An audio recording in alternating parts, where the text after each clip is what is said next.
ఆ, ఏం పిల్లలు ఈరోజు మరొక కథ చెప్పుకుందామా? ఓకే, ఇంట్రెస్ట్ గా ఉన్నారా? ఎవరు నిద్రపోలేదు కదా? ఈడేది ముఖమాట పెట్టుకున్నాడే. ఆ, అనగనగా ఒక ఊర్లో ఒక రాజు అంట. ఆ రాజు ఓ వాళ్ళ భార్యకి ఏం చెప్పినాడంటే, ఆ రోజు కోడిని తెచ్చి ఇంట్లో ఇచ్చి, ఏమేమే నేనైతే చేను కాడికి వెళ్తున్నాను, కోడిని కోసుకొని కూర చేసుకొని నాకు పొలం దగ్గరికి సంగటి చేసుకొని చికెన్ ఎత్తుకొని సంగటి చేసుకొని ఎత్తుకొని రా. ఈరోజు నేనైతే చాలా హుషారుగా పనిచేస్తాను, నేను తినాలి అని చెప్పేసి ఆ రోజు పొద్దున్నే కూడా సద్దనం తాకుండా అప్పట్లో ఆ కోడి కూర అనేది తక్కువ కదా, ఎప్పుడో సంవత్సరానికి 2 సార్లు అలా చేసుకునే కాలం. అప్పుడు ఏం చేసినాడంటే, ఆయన పోయినాడు, చేను కాడికి పోయినాడు. ఆయన ఏం మడ కట్టుకొని దున్నుతా ఉన్నాడు. ఈమె ఏం చేసింది, ఆ రైతు భార్య, ఈమె ఆ ఇల్లు ఈ ఇల్లు తిరుగుతూ ఉండింది అనమాట. తిరుగుతా అట్ట ఇట్ట చేసుకోవచ్చు, మనం చేద్దాంలే అని చెప్పేసి ఆ ఇల్లు తిరుగుతా లేట్ అయిపోయింది. లేట్ అయిపోయేటప్పటికి మధ్యాహ్నం అయిపోయింది ఇక్కడ ఇంటికాడనే.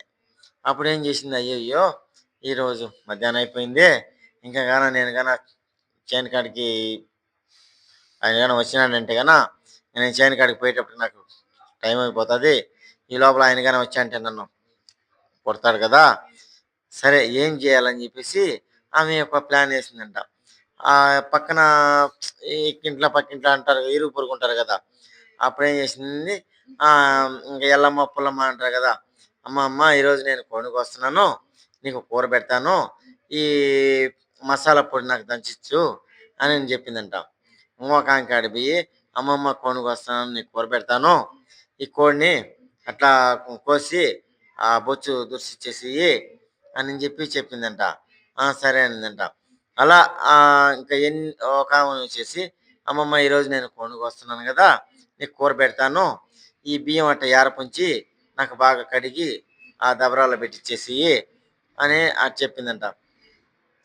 అప్పుడు అలాగా ఇంకా ఎవరికి ఏమేమి పనులు చేయాలో అందరికి, కోడికి వస్తున్నాను కదా కూర పెడతాను, కోడికి వస్తున్నాను కదా కూర పెడతాను అంటే, అప్పుడు ఒక పులుసు వేసినా కూడా వాళ్ళకు అంత ఆశ కదా, పులుసు అన్న వేస్తుంది కదా అనేసి అప్పుడు అంతా చెప్పినానంట. చెప్పేసి ఏం చేసిందంటే, ఒక గంప తీసుకునేదంట. గంప తీసుకొని అన్నీ తీసి దాంట్లో పెట్టేసుకుందంట. మసాలా పొడి ఒక దాంట్లో, కోడి ఒక దాంట్లో, ఈ బియ్యము ఒక దాంట్లో, ఇట్లా అన్ని ఒక దాంట్లో పెట్టుకొని ఎత్తుకొని పోయిందంట. ఎత్తుకొని పోయేటప్పటికి ఆ రైతు ఏం చేసినాడంటే, అబ్బా ఈరోజు నా భార్య కోడి కూర చేసుకొని వస్తుంది, నా పెళ్ళాం చెయ్య నా పెళ్ళాం చేతు కూర చేసిందంటే ఆ వాసన, ఆ టేస్టే వేరు అని చెప్పేసి అంత దూరంలో, చాలా దూరంలో, అంత దూరంలో కనవచ్చినంత దూరం నుంచి ఆయన నోరు పులుచుకుంటా ఆనందంగా లొట్టలేసుకుంటాడంట. సరే వచ్చింది, దగ్గరికి వచ్చినాక అన్నం తిందురా అని పిలిచిందంట. పిలిచేటప్పటికి కానీ లేట్ అయిపోయింది కదా, దూరం నుంచే మనుషులు అనుకుంటున్నాడు, దగ్గరికి వచ్చి లేట్ అయిపోయింది కదా. అయిపోయేటప్పటికి ఏది ఇప్పుడు 2 అవ్వాల్సింది 3 అయింది. మనం మధ్యలో అన్నానికి ఇంటికి వస్తే అక్కడ పొలం దున్నేది పంచేట్ అవుతుంది అని చెప్పేసి, ఎటైనా తెస్తుంది కదా అని చెప్పేసి అట్నే ఎదురు చూస్తా ఉన్నాడు. ఈ కోపం ఒకటి తినాలని ఉంది, కోపం ఇంత లేట్గా వచ్చింది అనేసి రావడం. లంజముండా, ఎంతసేపు నువ్వు తెచ్చేది అన్నము, టైం ఎంత అయింది ఇప్పుడు, ఎంతసేపు తెచ్చేది అనేసి ఒక్క అరుద్దాం అనుకున్నాడు. ఈ కోపంతో ఒక దెబ్బ కొట్టేసినాడంట. ఇంకా మగవాడు కోపం వస్తే కొంచెం మాట మీద పోతుంది కదా, ఈ మగవాడు మాట్లాడినప్పుడు ఆడవాళ్ళు ఊరుకుంటారు కదా, అలాగా మాట విరిపేసి గట్టిగా కొట్టినాడంట. చంప మీద ఒకటి ఇచ్చేటప్పటికి, దేవుడా నేనే గన సత్యమైన ఆడదాన్ని అయితే కోడి అయిపోవాలా, మసాలా అయిపోవాలా, బియ్యం అయిపోవాలనిందంట. చెప్పింది బియ్యం అయిపోతాయి, కోడి అయిపోతుందా అని చెప్పేసి సరే ఆ గంపకాడికి పోయి చూసినాడంట. చూసేటప్పటికి ఆ కోడి అయిపోయిందంట, బియ్యం అయిపోయినాయంట, మసాలా అయిపోయిందంట. దేనికి దానికి సపరేట్గా ఉండదంట.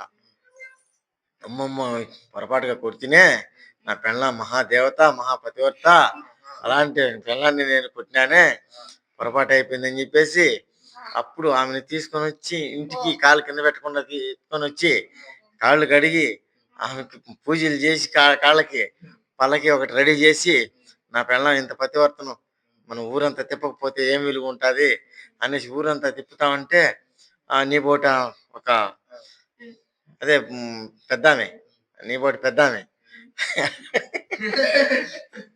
అడిగే ఏమి నాయన కారణము, ఇదేంది ఇది, ఏదన్నా చనిపోయిన వాళ్ళు ఏదో పల్లకి కట్టు అలాగా ఇట్లా ఎత్తుకుపోతారో, బాగుంది కదా నీ పెళ్ళాము, పల్లకి కట్టి ఎందుకు ఊరేగిస్తున్నావు అంటే, అయ్యో అయ్యో నీకు తెలియదమ్మా నా పెళ్ళాం ఎంత ప్రతివర్తో, ఈ మాదిరిగా నేను చేనికాడికి లేట్గా వచ్చిందని నేను ఒక దెబ్బ కొట్టినాను, కొట్టేటప్పటికి కూర కూర అయిపోవాలనింది, అదే కోడి అయిపోవాలనింది, మసాలా మసాలా అయిపోవాలనింది, బియ్యం బియ్యం అయిపోవాలనింది, ఏంది ఈ మాదిరిగా అనింది, ఇట్లా ఎందుకు అవుతాయని చెప్పేసి నేను హైదరాబాద్ చూసేటప్పటికి అట్నే అయిపోయామ్మా తల్లి, అదే మరిగా అయిపోయినాయి, ఎంత పతివర్త కాకపోతే దేవతలో దేవత కాకపోతే ఇలాగ అవుతుంది అనేటప్పుడు, ఓరే పిచ్చి ముండా కొడక, నీ పెళ్ళాం దేవత కాదు దెయ్యం కాదు, ఆడాయిడ మాటలు పొలుతు కొట్టింది, మధ్యాహ్నం అయిపోయింది, ఇదో నాకు కోడిని కోస్తానమని కూర పెడతానని నా దగ్గర కోడిని ఇస్తే నేను కోడిని దాన్ని గొంతు కోసి బొచ్చు తెచ్చి కాల్చి పెట్టాను అని చెప్పేసి, ఒక్కొక్కరు ఇదో నా దగ్గర బియ్యం ఇచ్చింది కొంచెం కడిగి ఆడ పెట్టినాను అని చెప్పి ఒక ఇవ్వంటే, ఒక నా దగ్గర మసాలా ఇచ్చింది నేను నూరిచ్చి ఆడ పెట్టినాను, కోడిని కోస్తాను కూర పెడతాను అనేటప్పుడు కాశతో అవన్నీ ఎత్తుకొని గంపలో పెట్టుకొని ఎత్తుకొని పోయింది, మేము కూడా ఏంది గంపలో పెట్టుకొని అట్టే ఎత్తుకొని పోతుందని మేము అనుకున్నాము, అనేటప్పుడు ఓసి లంజమ్మడా నన్ను ఇంత మోసం చేస్తావు అని చెప్పేసి మళ్ళా కొట్టుకు కొట్టాడట. ఈ కథలో ఏంది నీతి, సోమరిపోతు పెళ్ళాం, సోమరిపోతు పెళ్ళాము అమాయకత్వ మొగుడు. ఓకేనా? ఓకే, వీడియో నచ్చింటే షేర్ చేయండి, సబ్స్క్రైబ్ చేయండి please friends. Bye friends. Hi friends, మళ్ళీ నెక్స్ట్ వీడియో కలుస్తాం ఫ్రెండ్స్.